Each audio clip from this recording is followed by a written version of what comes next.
Subscribe করুন DNN Bangla চ্যানেলটি এবং নিত্য নতুন খবর পেতে বেল আইকনটি ক্লিক করুন।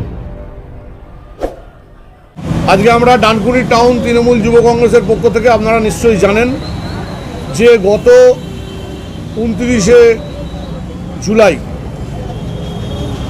মাননীয় নেত্রী সর্বভারতীয় তৃণমূল কংগ্রেসের মমতা ব্যানার্জি কলকাতার নজরুল মঞ্চ থেকে ঘোষণা করেছিলেন যে সরাসরি বাংলার সাধারণ মানুষ দিদির সঙ্গে একটিমাত্র নাম্বারে ডায়াল করে সরাসরি যোগাযোগ করতে পারবেন। সেই কর্মসূচিটা দিদিকে বলো কর্মসূচি, সেই দিদিকে বলো কর্মসূচি পালন করার উদ্দেশ্যে আমাদের ডানকুনি টাউন তৃণমূল যুব কংগ্রেসের পক্ষ থেকে আমাকে দায়িত্ব দেওয়া হয়েছে এই কর্মসূচি পালনের উদ্দেশ্যে প্রথমে প্রেস কনফারেন্স করার জন্য। তাই আজকে আপনাদের কাছে আমরা উপস্থিত হয়েছি। আমি দেবাশিস মুখার্জি, ডানকুনি টাউন তৃণমূল যুব কংগ্রেসের সভাপতি। আমার পাশে উপস্থিত আছেন কবিরুল আলম, ডানকুনি টাউন তৃণমূল যুব কংগ্রেসের কার্যকরী সভাপতি। আর এক পাশে আছে চিন্ময় নন্দী, জেলা তৃণমূল যুব কংগ্রেসের অন্যতম নেতা। দীপঙ্কর আছে, সুমন মুখার্জি আছে, ডানকুনি টাউন তৃণমূল যুব কংগ্রেসের সাধারণ সম্পাদক সহ এখানে ডানকুনি টাউনের বিভিন্ন ওয়ার্ডের তৃণমূল যুব কংগ্রেসের প্রেসিডেন্টরা আছে। এখানে কাউন্সিলর ইউনুস আলী লস্কর আছে। আমরা আজকে আনুষ্ঠানিকভাবে এই প্রেস কনফারেন্স করছি। আপনারা জানেন যে ইতিমধ্যেই পশ্চিম বাংলার 10 লক্ষ মানুষ এই দিদিকে বলো কর্মসূচির মাধ্যমে যে সরাসরি যে নাম্বার আপনারা দেখেছেন 9137091370 এই নাম্বারে ফোন করে নানাভাবে তারা উপকৃত হয়েছে। তাদের অভাব অভিযোগের কথা সরাসরি দিদিকে জানাতে পেরেছেন এই নাম্বারে ফোন করে, এবং বিভিন্ন সমস্যার সমাধান বা সুরাহা হয়েছে ইতিমধ্যেই আপনাদের মাধ্যমে, এই মিডিয়ার মাধ্যমেই পশ্চিমবাংলার মানুষ দেখতে পেয়েছেন।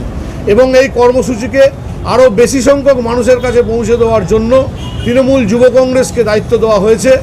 আমরা গতকাল হুগলি জেলা তৃণমূল যুব কংগ্রেস আমাদের 31টা ব্লক টাউনের প্রেসিডেন্ট সহ সেখানে জেলা প্রেসিডেন্ট শান্তনু ব্যানার্জি, জেলা তৃণমূল কংগ্রেসের প্রেসিডেন্ট দিলীপ যাদব এবং এই দিদিকে বলো কর্মসূচি হুগলি জেলার কোঅর্ডিনেটর স্নেহাশিস চক্রবর্তীর উপস্থিতিতে প্রেস কনফারেন্স করা হয়েছে।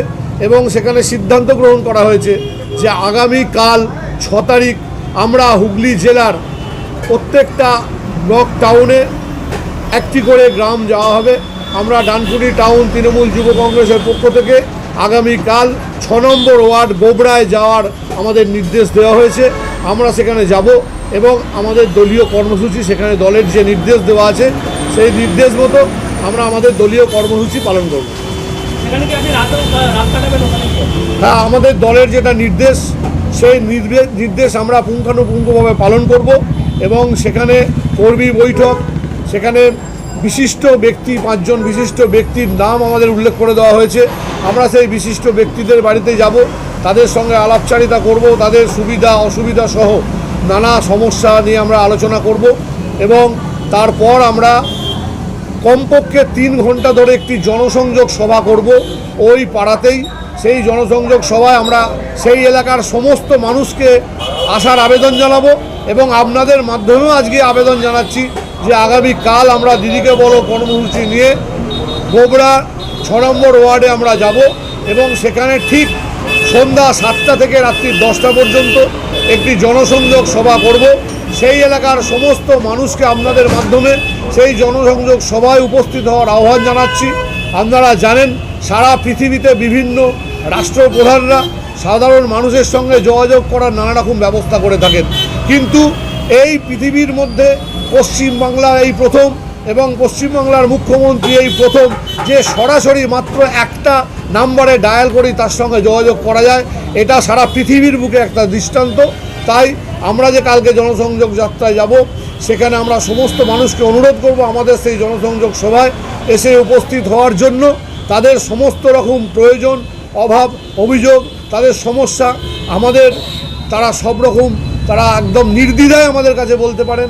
এবং সেখানে আমি আমাদের ডানকুনি মিউনিসিপ্যালিটির চেয়ারপারসনকে থাকতে বলেছি, আমাদের বিধায়ক থাকবেন, আরও অন্যান্য জনপ্রতিনিধিরা থাকবেন, দলীয় নেতৃত্ব থাকবেন।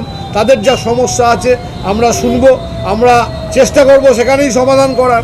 যদি আমরা সমাধান না করতে পারি, আমাদের জেলা নেতৃত্ব আছে, তাদের জানাবো। যদি তারা সমস্যার সমাধান না করতে পারে, আমরা সরাসরি দিদির সঙ্গে যোগাযোগ করার ব্যবস্থা করব এবং নিশ্চয়ই জনগণের সমস্যা আমরা সমাধান করার চেষ্টা করব। এর আগে তো আমরা দেখলাম বিধায়কদেরও এই কর্মসূচি দেওয়া হয়েছিল, তাহলে কি দল সন্তুষ্ট নয় বিধায়কদের এই কর্মসূচি? না, একেবারেই সেটা নয়।